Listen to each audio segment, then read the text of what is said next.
Hello everyone, welcome to another video lecture of economics. आज हम लोग फिस्कल पॉलिसी का पूरे समराइज वे में पढ़ेंगे कि हमने जो दो लेक्चर्स में अभी बात की थी फिस्कल पॉलिसी के बारे में। फिस्कल पॉलिसी क्या होती है, ये मॉनेटरी पॉलिसी से अलग किस तरह से होती है, फाइन। उसके अलावा फिस्कल पॉलिसी क्यों बनाई जाती है, यानी गवर्नमेंट क्या ऑब्जेक्टिव्स को ध्यान में रखते हुए फिस्कल पॉलिसी बनाते हैं, किस तरीके से गवर्नमेंट फिस्कल पॉलिसी को यूज़ करते हैं कंट्रोल करने के लिए देश की प्रॉब्लम्स को। इन सारे पॉइंट्स को हम लोग समराइज वे में आज पढ़ेंगे और फिस्कल पॉलिसी टॉपिक को कंप्लीट करेंगे। तो स्टार्ट करते हैं आज की क्लास। आज की क्लास में हम लोग बात करेंगे from the very beginning, that is इसके समराइजेशन की ऑफ फिस्कल पॉलिसी। जैसे कि मैंने बताया था, what is fiscal policy? It is an essential tool at the disposal of government to influence a nation's economic growth based off Keynesian economics, which is in the coordination with monetary policy. मैंने आप लोग को पहली class में बताया था कि पहले के वीडियो लेक्चर्स में भी आप लोग को डिस्कस किया था कि फिस्कल पॉलिसी बेसिकली क्या होती है। इसको मैं एक बार फिर से आप लोग को समझा देता हूँ। देखिए, फिस्कल पॉलिसी जो होती है वो कैसे बनती है? वो दो चीज़ों से बनती है। वो दो चीज़ें क्या होती हैं? पहला बजटरी, यानी कि बजट को ध्यान में रखते हुए, और दूसरा आपका टैक्सेशन। तो बजटरी और टैक्सेशन दोनों को मिलकर जो पॉलिसी बनाती है, कौन बनाती है? बनाई जाती है सरकार के द्वारा, यानी कि गवर्नमेंट के द्वारा। उसको हम फिस्कल पॉलिसी कहते हैं, जो कि अभी तक हम लोगों ने चर्चा की थी इस बारे में। अब फिस्कल पॉलिसी में एक चीज़ ये बहुत इंपॉर्टेंट है जानना कि ये मॉनेटरी पॉलिसी से कैसे अलग होती है। तो मॉनेटरी पॉलिसी से ये कुछ ऐसे अलग होती है कि दूसरी जो पॉलिसी होती है जो कि काफ़ी इंपॉर्टेंट है, उसका नाम होता है मॉनेटरी पॉलिसी। लेकिन ये सरकार नहीं बनाती है। कौन बनाती है? केंद्र बैंक, यानी कि जो हमारे देश का सेंट्रल बैंक ऑफ इंडिया है। और वो कौन है? सेंट्रल बैंक है हमारे देश का आरबीआई, यानी कि भारतीय रिजर्व बैंक, उसके द्वारा बनाई जाती है। लेकिन मॉनेटरी पॉलिसी में आरबीआई क्या करता है? गवर्नमेंट से कंसल्टेशन करता है, यानी कि सलाह मशवरा करता है, और उसको ध्यान में रखते हुए देश में कैसी आर्थिक स्थिति है, उन सारे इंपॉर्टेंट मुद्दों को ध्यान में रखते हुए आरबीआई यानी कि मॉनेटरी पॉलिसी बनाता है। तो ये अलग होती है, ये अलग होती है। तो फिस्कल पॉलिसी गवर्नमेंट की बेसिकली बजटरी और टैक्सेशन पॉलिसी का समरी या फिर कह सकते हैं कॉम्बिनेशन होता है, जिसके थ्रू गवर्नमेंट एक पॉलिसी तैयार करती है देश के ग्रोथ एंड डेवलपमेंट के लिए, जिससे हमने प्रीवियस वीडियो लेक्चर्स पे चर्चा की थी। फाइन, वापस आते हैं टॉपिक पे। तो अब टॉपिक में देखो, इसमें लिखा भी हुआ है यहाँ पर कि इन्होंने सारे पॉइंट्स को समराइज तरीके से इन्होंने स्पेसिफाई किया है। क्या ऑब्जेक्टिव्स होते हैं? सबसे पहला objective, boosting employment levels and economic development of a country. बिल्कुल सही बात है कि देश में इकोनॉमिक डेवलपमेंट होना, एम्प्लॉयमेंट बढ़ना, बेसिकली डिमांड, अगर रोजगार बढ़ेगा, एम्प्लॉयमेंट बढ़ेगा, तो लोगों की इनकम बढ़ेगी, इनकम बढ़ेगी तो सेविंग्स बढ़ेगी, सेविंग्स बढ़ेगी तो इन्वेस्टमेंट आई से होता है वो बढ़ेगा, और वाई से इनकम होता है। बच्चे आई को इनकम कर देते हैं, जबकि वो गलत है। इनकम इकोनॉमिक्स में हमेशा वाई होता है, तो ये नियम आपको याद रखने होंगे। इन्वेस्टमेंट होगा, फाइन। तो इन्वेस्टमेंट होगा तो देश में ग्रोथ एंड डेवलपमेंट होगा। कैसा ग्रोथ एंड डेवलपमेंट होगा? इकोनॉमिक ग्रोथ एंड डेवलपमेंट होगा। तो ये एक बहुत बड़ा ऑब्जेक्टिव होता है फिस्कल पॉलिसी। ठीक है, ये हम कुछ और इम्पोर्टेंट पॉइंट्स और हम एक समरी बेसिकली फिस्कल पॉलिसी की तैयार कर रहे हैं। नेक्स्ट है आपका, किस इकोनॉमी में क्या होगी फिस्कल पॉलिसी से? ग्रोथ रेट भी मेंटेन होगा। बिल्कुल सही बात है भाई, इकोनॉमी का ग्रोथ रेट होगा जो कि हम जीडीपी, जीडीपी का मतलब क्या होता है? फर्स्ट यूनिट में आप लोगों ने पढ़ा भी होगा, ग्रॉस डोमेस्टिक, और तीसरा क्या होता है? प्रोडक्ट। यानी कि इसी जीडीपी के बेसिस पे देश की प्रोग्रेस तय की जाती है कि देश की प्रोग्रेस बढ़ी है या घटी है। ठीक है, कोरोना काल में स्पेशली जब ये जीडीपी माइनस में चला गया था, तो उससे ये साफ साफ अंदाजा लगाया गया था कि हमारे देश को कितना नुकसान झेलना पड़ा है कोविड-19 की वजह से। 2020 के बारे में बात बता रहा हूँ मैं आपको। तो this is what we call GDP. तो इकोनॉमी का ग्रोथ रेट हमें पता चल जाता है कि इकोनॉमी कितना ग्रोथ हो रहा है, क्या कंडीशन इकोनॉमी की, जीडीपी के थ्रू। नेक्स्ट है raising the standard of living. Raising the standard of living का मतलब है कि लोगों का रहन सहन का तरीका कैसा है। इसको कुछ ऐसे समझिए कि हमारे देश में 3 कैटेगरी में इनकम के बेसिस पे बांटा गया है लोगों को। एक होता है आपका LIG, लोअर इनकम ग्रुप, एक होता है आपका MIG, मिडिल इनकम ग्रुप, और तीसरा होता है आपका HIG, यानी कि हायर इनकम ग्रुप। ये 3 ग्रुप होते हैं on the basis of income. Y का मतलब क्या होता है? इनकम। तो स्टैंडर्ड ऑफ लिविंग कितना बड़ा है लोगों का, ये भी इसमें देखा जा सकता है। हायर इनकम ग्रुप का तो जैसा स्टैंडर्ड हाई होता है वैसा ही होता है। मिडिल इनकम ग्रुप का भी बड़ा है, और लोअर इनकम ग्रुप अब बेसिकली अगर हम फिस्कल पॉलिसी को ध्यान में रखते होंगे तो अब वो चूल्हे का सिस्टम खत्म हो गया या स्टोव का, अब गैस सिलेंडर पहुंचने लगे हैं योजना के तहत। बच्चे स्कूल जाने लगे हैं, कन्या विद्याधन कन्याएं को भी पढ़ाई का मौका मिल रहा है, ठीक है ना। गांव में रोजगार हो रहे हैं, सेल्फ एम्प्लॉयमेंट जनरेट हो रहा है। तो इससे हमने ये पा लिया कि स्टैंडर्ड ऑफ लिविंग लोगों का पहले से क्या हो रहा है, बढ़ रहा है। हायर इनकम ग्रुप वालों को तो पहले से बढ़ा था क्योंकि उनके पास भाई रिसोर्सेस की कमी नहीं है। मिडिल इनकम ग्रुप के लिए भी अपॉर्चुनिटीज बड़ी फिस्कल पॉलिसी में, और सबसे इम्पोर्टेंट लोअर इनकम ग्रुप जो कि हर चीज में बहुत ही पिछड़े होते हैं, उनको मौका मिला आगे बढ़ने का। ठीक है, तो ये सारे वो कारण थे जिसके थ्रू हमने ये जांचा कि भाई स्टैंडर्ड ऑफ लिविंग भी लोगों की रेस हुई, और ये किसकी वजह से पॉसिबल हो पाया है? फिस्कल पॉलिसी की वजह से पॉसिबल हो पाया है। ठीक है, नेक्स्ट है आपका maintaining equality in price level and balance of payment. ये देखिए टेक्निकल है, इसको समझते हैं हम व्हाइट बोर्ड के थ्रू तो ज़्यादा अच्छा रहेगा। इसे क्लियर कर लेते हैं। देखिए बोला गया है maintaining equality of price and balance of payment. Balance of payment पहले तो हम समझ लेते हैं बहुत ही शॉर्ट में कि होता क्या है। जब दो देश होते हैं, कितने देश होते हैं? दो देश। हम ले लेते हैं एग्जाम्पल, एक थोड़ा सा अलग एग्जाम्पल लेते हैं। एक हो गया इंडिया, दो से ज़्यादा भी हो सकता है लेकिन हम दो देश का एग्जाम्पल ले रहे हैं, एग्जाम्पल। और दूसरा ले लिया जापान, थोड़ा जापान ले लेते हैं, श्रीलंका ले ले, ठीक है।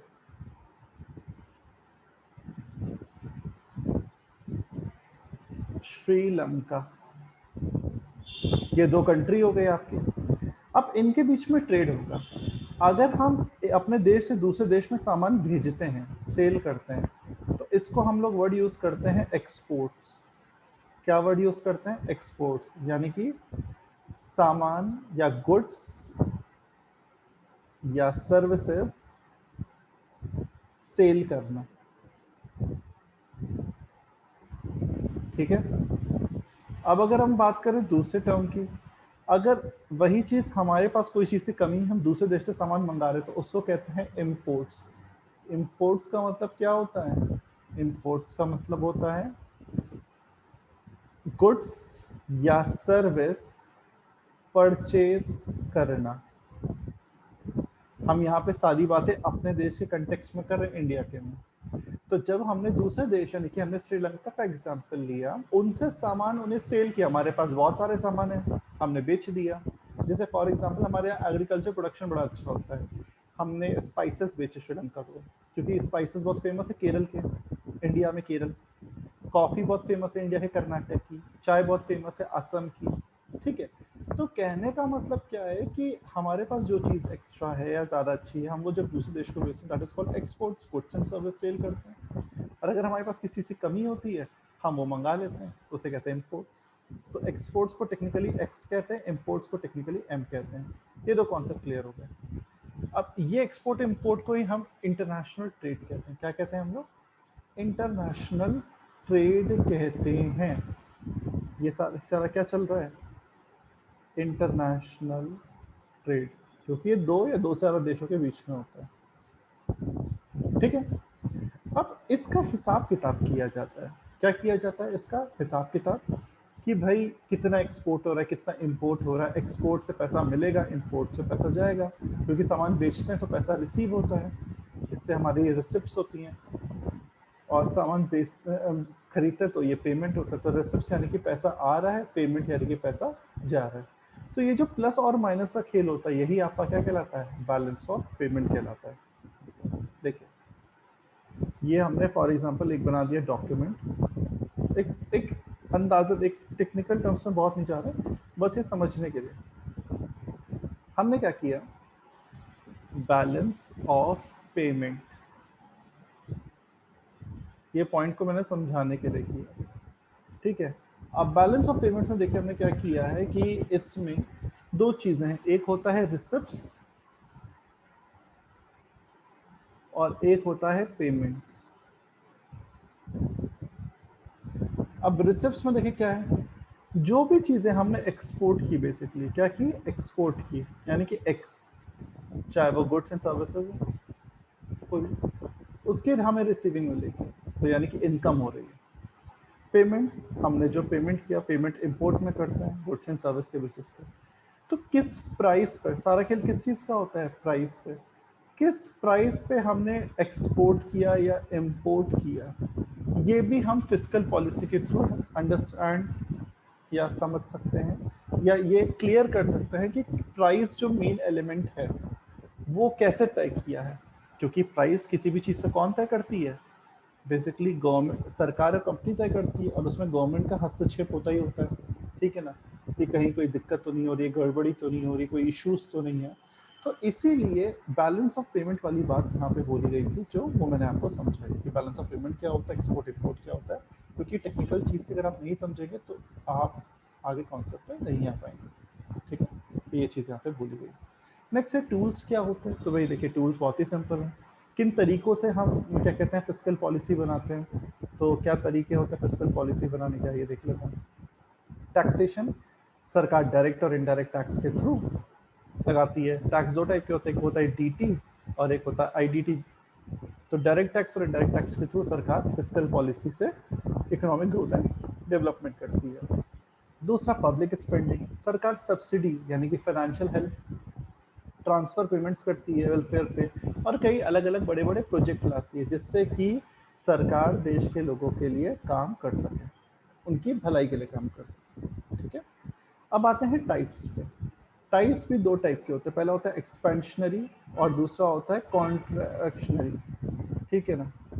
इसको समझने के लिए देखो, to stimulate economic growth by increasing spending, lowering tax, tax को बढ़ा दें, टैक्स को कम कर दें, खर्चा बढ़ा दें, खर्चा कम कर दें, इसको एक्सपेंशनरी कहते हैं। कॉन्ट्रैक्शनरी, सिंपल सा, इकोनॉमिक ग्रोथ को स्लो कर दें, इसको कहते हैं कॉन्ट्रैक्शनरी, ठीक। नेक्स्ट है फिस्कल डेफिसिट, जैसे कि मैंने कल के वीडियो लेक्चर में आपको बताया था कि जब गवर्नमेंट स्पेंड करती है, यानी कि सरकार का, बेसिकली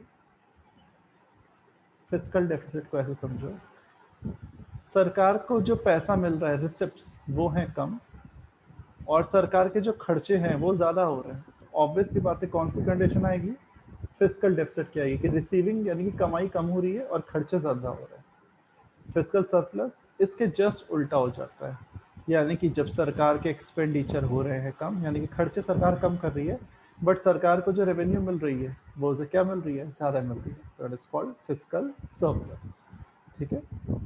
तो ये हमने अब बात की फिस्कल पॉलिसी के, पूरे हमने समरी, ऑब्जेक्टिव, टूल्स, टाइप्स सब डिस्कस कर लिए हैं। इसी में एक छोटी सी बात है मॉनेटरी पॉलिसी की, वो भी पढ़ लेते हैं। जैसे कि मैंने पहले ही बताया था, मॉनेटरी पॉलिसी आरबीआई के द्वारा बनाई जाती है, किसके लिए, क्यों बनाई जाती है, मनी सप्लाई को रेगुलेट करने के लिए, देश में मनी कितना है, कितना मूवमेंट हो रहा है, उसको रेगुलेट करने के लिए आरबीआई बनाता है मॉनेटरी पॉलिसी। पहला, मनी सप्लाई कंट्रोल करने के लिए, जैसे कि मैंने अभी आपको बताया। दूसरा, फंड्स रेट, यानी कि बेसिकली रेट ऑफ इंटरेस्ट की यहाँ पर बात हो रही है, क्योंकि रेट ऑफ इंटरेस्ट एक ऐसी चीज़ है जिसके बेसिस पे पूरी इकोनॉमी चलती है, पूरा इन्वेस्टमेंट होता है। हर इंसान इन्वेस्टमेंट इसीलिए करता है, ये देखने के लिए कि भाई उससे कितना वापस मिलेगा, अरे जितना लगाया तो मिलेगा मिलेगा, सूद समेत कितना वापस मिलेगा। पहले से ये बात प्रचलन चला आ रहा है कि लोग रेट ऑफ इंटरेस्ट के बेसिस पे ही सारा खेल खेलते हैं। पैसा बैंक में जमा करना है, आरडी करानी है, एफडी करानी है, एसआईपी करवानी है, पोस्ट ऑफिस में लगाना है, सारा खेल रेट ऑफ इंटरेस्ट है, रिटर्न में कितना मिलेगा, ठीक है। तो यहाँ फंड्स रेट की बात हो रही है, रेट ऑफ इंटरेस्ट की। Next, works faster than fiscal policy, monetary policy obvious सी बात है जो सरकार की फिस्कल पॉलिसी से जल्दी काम करती है, क्योंकि ये मनी पे काम करती है, और मनी आपको पता है चंचल होता है, बहुत स्पीड होता है, फ्लेक्सिबल होता है, आसानी से सर्कुलेट हो जाता है, इसी वजह से फास्टर होता है। एंड लास्ट, एफिशिएंसी को मेंटेन करने में देश के हेल्प करता है। मॉनेटरी पॉलिसी कि देश में जितनी मनी सप्लाई होगी, इकोनॉमिक कंडीशन होगी, उसके अकॉर्डिंग मनी सप्लाई कर देगा आरबीआई, जिसकी वजह से देश का ग्रोथ एंड डेवलपमेंट उस अकॉर्डिंग किया जा सकता है। तो ये फिस्कल पॉलिसी का एक समराइज वे में बात हो गई। आगे इसमें एक और चीज रह गई है, वो भी हम डिस्कस कर लेते हैं। और यहाँ पे आज आपका फिस्कल पॉलिसी भी समाप्त हो जाएगा। हाँ देखो इसमें कुछ चीज़ें बोली गई हैं, मैं इसको एक्सपैंड करने की कोशिश करता हूँ आप लोग के लिए। अगर ये एक्सपैंड हो जाए तो उससे मुझे लग नहीं रहा है कि ये होगा एक्सपैंड। चले कोई नहीं, मैं इसको ऐसे ही समझा देता हूँ आप लोग को। ठीक है, ये डायग्राम जो है ये भी इम्पोर्टेंट है। हाँ ये थोड़ा एक्सपैंड हुआ अब, ठीक है।